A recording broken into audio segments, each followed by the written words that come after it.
Ézéchiel, chapitre 7. La parole de l'Éternel me fut adressée en ces mots. Et toi, fils de l'homme, ainsi parle le Seigneur, l'Éternel, sur le pays d'Israël. Voici la fin vient sur les 4 extrémités du pays. Maintenant la fin vient sur toi. J'enverrai ma colère contre toi, je te jugerai selon tes voies, je te chargerai de toutes tes abominations. Mon œil sera pour toi sans pitié, et je n'aurai point de miséricorde.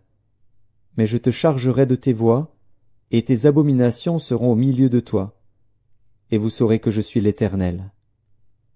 Ainsi parle le Seigneur, l'Éternel. Un malheur unique. Voici, il vient. La fin vient, elle se réveille contre toi. Voici, elle vient. Ton tour arrive, habitant du pays. Le temps vient, le jour approche, jour de trouble, et plus de cris de joie dans les montagnes. Maintenant je vais bientôt répandre ma fureur sur toi, assouvir sur toi ma colère. Je te jugerai selon tes voies, je te chargerai de toutes tes abominations. Mon œil sera sans pitié, et je n'aurai point de miséricorde. Je te chargerai de tes voies, et tes abominations seront au milieu de toi. Et vous saurez que je suis l'Éternel, celui qui frappe. Voici le jour, voici, il vient. Le tour arrive, la verge fleurit, l'orgueil s'épanouit.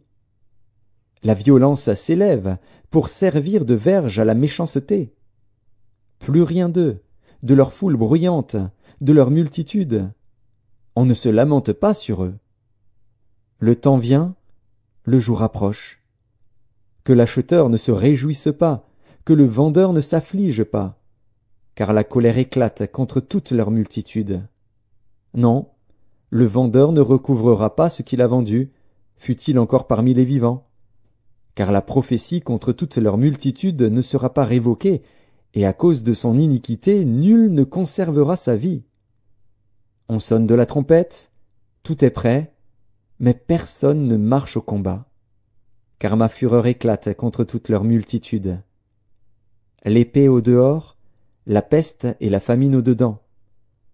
Celui qui est au champ mourra par l'épée, celui qui est dans la ville sera dévoré par la famine et par la peste. Leurs fuyards s'échappent, ils sont sur les montagnes, comme les colombes des vallées, tout gémissant, chacun sur son iniquité. Toutes les mains sont affaiblies, tous les genoux se fondent en eau. Ils se saignent de sacs, et la terreur les enveloppe. Tous les visages sont confus, toutes les têtes sont rasées. Ils jetteront leur argent dans les rues, et leur or sera pour eux un objet d'horreur. Leur argent et leur or ne pourront les sauver, au jour de la fureur de l'Éternel. Ils ne pourront ni rassasier leur âme, ni remplir leurs entrailles, car c'est ce qui les a fait tomber dans leur iniquité. Ils étaient fiers de leur magnifique parure, et ils en ont fabriqué les images de leurs abominations, de leurs idoles. C'est pourquoi je la rendrai pour eux un objet d'horreur. Je la donnerai en pillage aux mains des étrangers, et comme butin aux impies de la terre, afin qu'ils la profanent.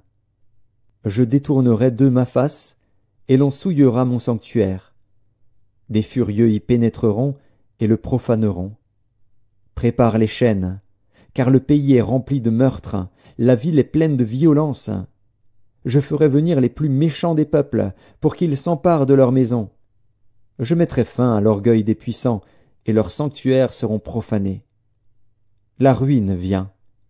Ils cherchent le salut, et point de salut. Il arrive malheur sur malheur, un bruit succède à un bruit. Ils demandent des visions aux prophètes. Les sacrificateurs ne connaissent plus la loi, les anciens n'ont plus de conseils.